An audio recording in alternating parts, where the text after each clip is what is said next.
Hello friends, myself Professor Suman Kahandar, working as a assistant professor from KK Wagh Institute of Engineering Education, Nasik. So welcome you in Engineering Chemistry course, unit number 4, that is fuels, and our today's topic is calorific value determination by bomb method. So if you talk about the fuel sample, calorific value is a very important term.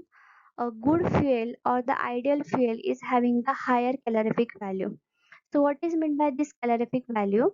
So it is the amount of heat is obtained after the complete combustion process of a particular fuel sample. So we can say calorific value means it is the total quantity of the heat obtained or liberated when 1 unit of the fuel is completely burned. So it may be solid, it may be liquid, or it may be the gaseous fuel sample. After burning of this particular unit, whatever the heat is obtained, that is nothing but the calorific value of the fuel sample. Now this calorific value is having two types. First one, that is gross calorific value, or it is also called as the higher calorific value. And the next second type, that is net calorific value or the lower calorific value. So what is meant by the GCV? It is the total quantity of the heat which is liberates when the 1 unit of the fuel is completely burned, and whatever the product of combustion that will be cooled to the room temperature like water vapors, etc. And what is the net or the lower calorific value? It is the total quantity of the heat liberates when 1 unit of the fuel is completely burned, and whatever the product of combustion, it is permitted to the escape. So the product of combustion like water vapors will be released to the atmosphere. So here less heat is obtained, that's why it is called as a lower calorific value. Here a high or greater heat is obtained compared to the total combustion process, that's why it is called as a higher calorific value. So this is the equation where we used to find out the higher calorific value, or the LCV or NCV. So here lower calorific value is equal to higher calorific value minus latent heat of the water vapor form. So here latent heat of the steam is around 537 calorie per gram. Now today's topic, that is bomb calorimeter for determination of the calorific value of the solid and the liquid fuel sample. So basically there are different types of fuel sample like solid fuels, liquid fuels, highly volatile liquids, and the gaseous fuel.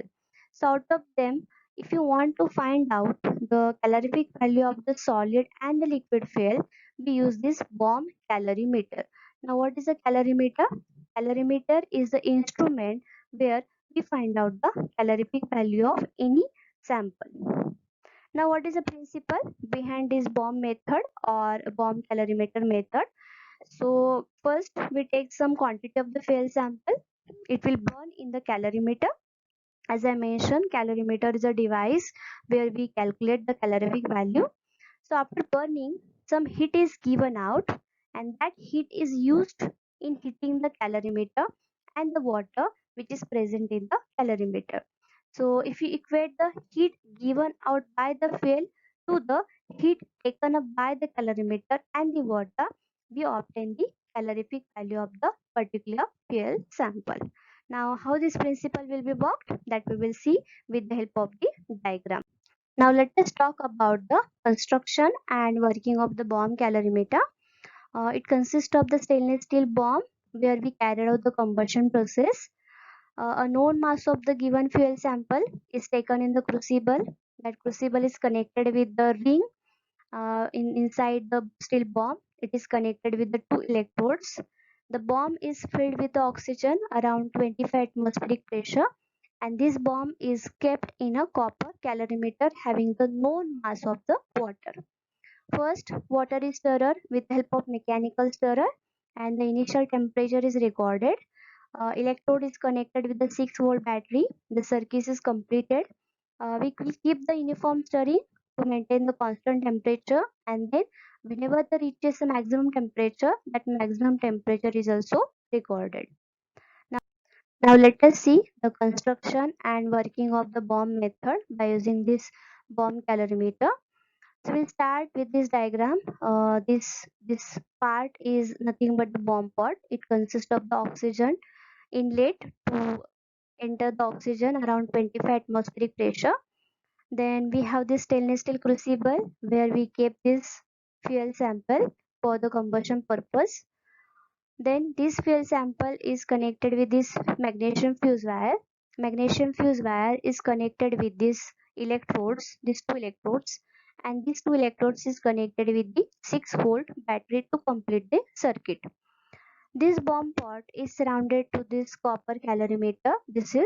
It consists of two components.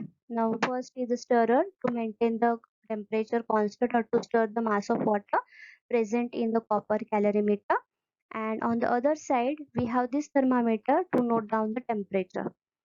Then this copper calorimeter is surrounded by the air jackets and the water jackets to avoid the loss of heat due to the radiations. After that, first, in this bomb pot, we take around 10 ml of the distilled water. Now, what is the purpose to take this distilled water in this bomb pot is, for example, if in fuel sample we have sulfur and the nitrogen, and oxygen is also there, so that sulfur and nitrogen is going to react with the oxygen. It will be forming the sulfur oxides and the sulfur nitrogen oxides. So in that case, if you open up the lid, that all gases gets expelled out, and that will be affecting on the respiratory system. So to avoid this, that sulfur oxide and nitrogen oxide which is forming inside this bomb pot, it will be going to dissolve in the water if it is present in the bomb pot, and then it is forming the nitric acid and the sulfuric acids. So this is a construction part of the bomb method. Now we'll see about the working. So pass the current for 5 to 10 seconds. Once you pass the current, this magnesium fuse wire starts burning. It will be giving the heat to the fuel sample which we take in this stainless steel crucible and starts burning. So the heat is liberated. That totally heat is transferred to this water which is present in this copper calorimeter. So before to start the process, first note down the initial temperature. Then after the process has started, the maximum temperature is going to attain here. So initial temperature is T1. When it reaches to the maximum temperature, note down the T2, that is a final temperature. And the rise in temperature is nothing but the final temperature minus initial temperature. So after reaching to this initial temperature, the average rate of fall per minute is going to recorded. So after all this process, we will note down few things, and with the help of that, we can find out the gross calorific value of the given sample. So the things which we have to note down during this experiment or after this experiment is X value, that is the mass of the fuel sample in grams, capital W, that is the mass of water which is present in the copper calorimeter, small w, that is called as a water equivalent of calorimeter, stirrer or thermometer or bomb, etc. Now what is the meaning of this water equivalent of calorimeter? So when the process has started, some of the heat is utilized. Out of the total heat, some of the heat is utilized for heating the stirrer, heating the calorimeter, heating the thermometer. We should know how much heat is utilized by all these instruments, and that value is called as the water equivalent of the calorimeter. T1, that is initial temperature of the water in the calorimeter, T2, that is the final temperature of the water, and the C, that is called as the calorific value of the fuel.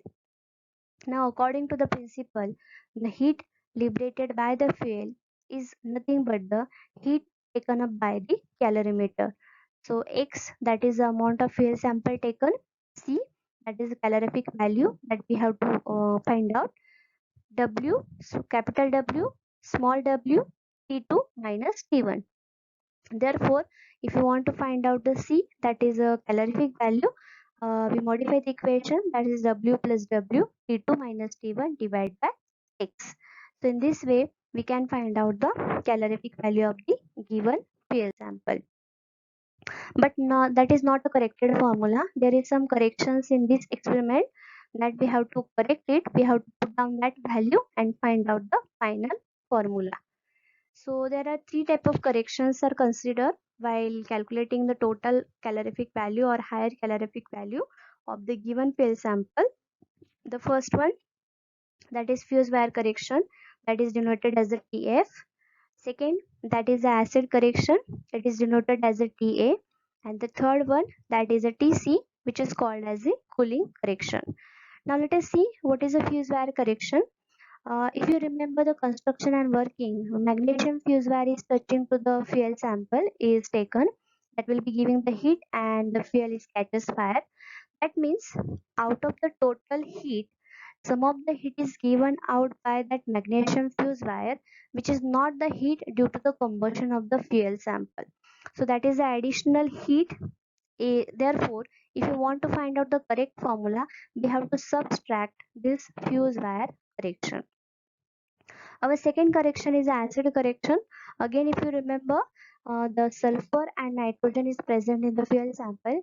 It's going to react with the oxygen. It forms the sulfur oxides and the nitrogen oxides that is going to dissolve in the water which is present in the bomb pot, and it forms the sulfuric acids and the nitric acids. Both the acid formation as the exothermic process, that means the energy or heat is liberated.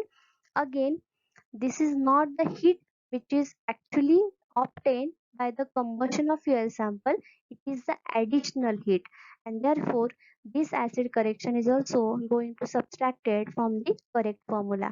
While the third one, that is the cooling correction. So here when the experiment is completed, it reaches to the final temperature, but when it reaches to the final temperature, the cooling process has started. That means the actual rise in temperature it gets lower, and that's why during the cooling correction that value TC value is going to add to find out the corrected formula. Therefore, the corrected formula for this GCV is equal to W plus W T2 minus T1 plus TC, that is cooling correction going to add it, minus TA plus TF, that means acid correction and fuse wire correction is going to subtract it to get the corrected formula. Divide by X or M, that is the mass of the fuel sample, calorie per gram. Thank you.